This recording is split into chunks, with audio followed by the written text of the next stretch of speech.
Imagine this. You see a small ad in the newspaper. Male college students needed for a psychological study of prison life. $15 per day for 1 to 2 weeks. It sounds easy. A bit of money for the summer, maybe even fun. You show up thinking it's just a harmless experiment. 6 days later, you're having a full mental breakdown. You're either a sadistic guard who's enjoying his power, or a broken prisoner who's lost all sense of identity. This is the true story of the Stanford Prison Experiment, widely considered the most disturbing psychological study in modern history. In August 1971, a young psychology professor named Philip Zimbardo at Stanford University wanted to answer one of the darkest questions about human nature. Can a normal, decent person turn evil simply because of the situation they're placed in? He didn't want to study bad people. He wanted to study good people in a bad environment. Zimbardo recruited 24 mentally stable, middle-class male college students. They were screened for psychological problems. All were physically healthy. They were randomly assigned to be either prisoners or guards. The researchers then built a realistic mock prison in the basement of Stanford's psychology building, complete with barred cells, a solitary confinement room, and a small yard. The experiment was supposed to last 2 full weeks. It was shut down after just 6 days. What happened in between still shocks people more than 50 years later. The setup, turning students into inmates and tyrants. On the first day, things felt almost playful. Real Palo Alto police officers participated in the experiment. They went to the students' homes, arrested them with sirens blaring, handcuffed them, and took them to the station for fingerprinting and mugshots exactly like real criminals.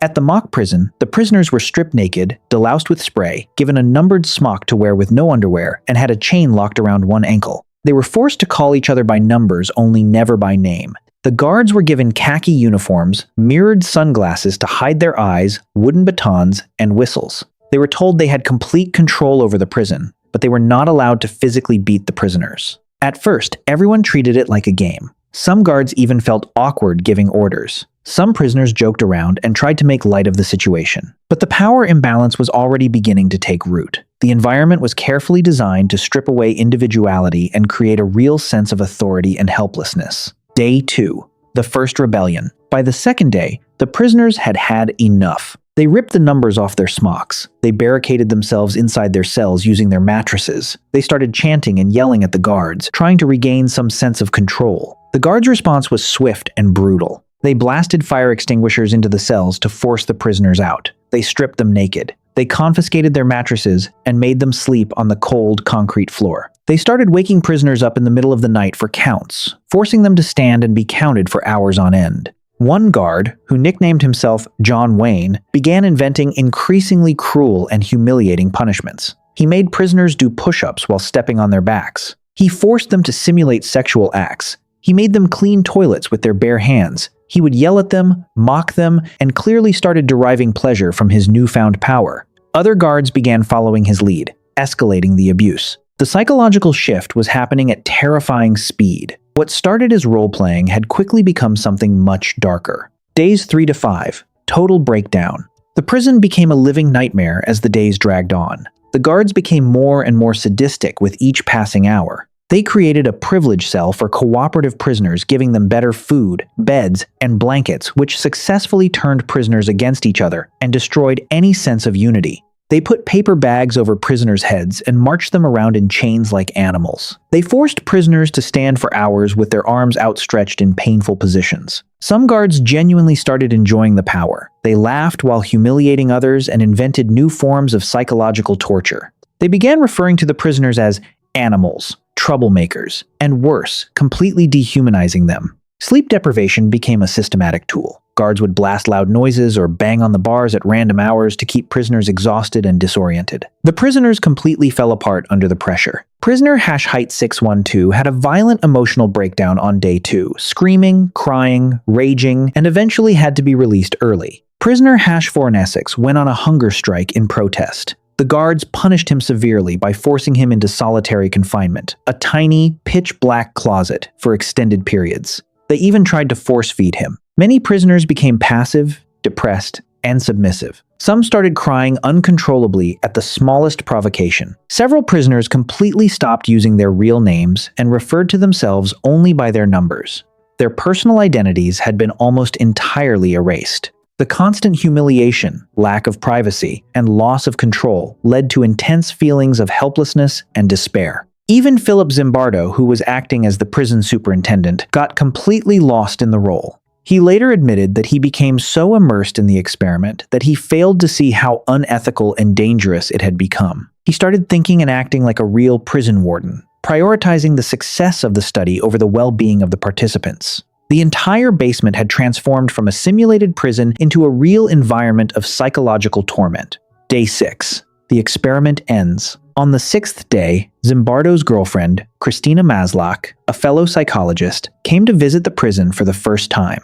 What she saw horrified her to her core. She saw guards abusing prisoners without remorse. She saw broken, emotionally shattered young men. She saw Zimbardo himself acting like a real prison warden, completely detached from reality. She confronted him immediately and said, "You have to stop this. This is wrong. These boys are suffering terribly." That night, after only 6 days, the Stanford Prison Experiment was abruptly terminated 2 weeks early. The aftermath. The damage was real and profound. Some guards later admitted they were shocked at how easily they had become cruel. One said, "I was surprised at myself. I didn't think I was capable of that kind of behavior." Several prisoners suffered lasting emotional trauma. Years later, some still had nightmares about the experience and struggled with trust issues. Zimbardo himself called the experiment a success because it proved his point so dramatically. But it also raised serious ethical questions about psychological research that are still debated today. Why this experiment was so disturbing. The Stanford Prison Experiment showed something terrifying.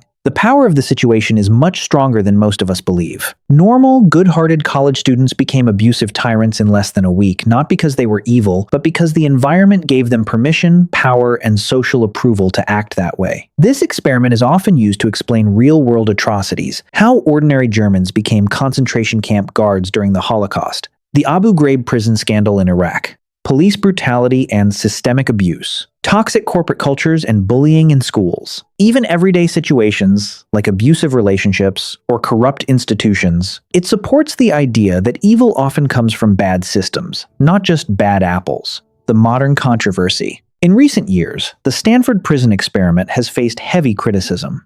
Some researchers argue that Zimbardo encouraged the guards to act cruelly and may have influenced the results. The experiment lacked proper scientific controls. The results were exaggerated for dramatic effect. Despite the controversies, the core lesson remains powerful and relevant today. The most disturbing part of the Stanford Prison Experiment isn't what the guards did. It's the realization that you or I could have done the same thing under the right or wrong circumstances.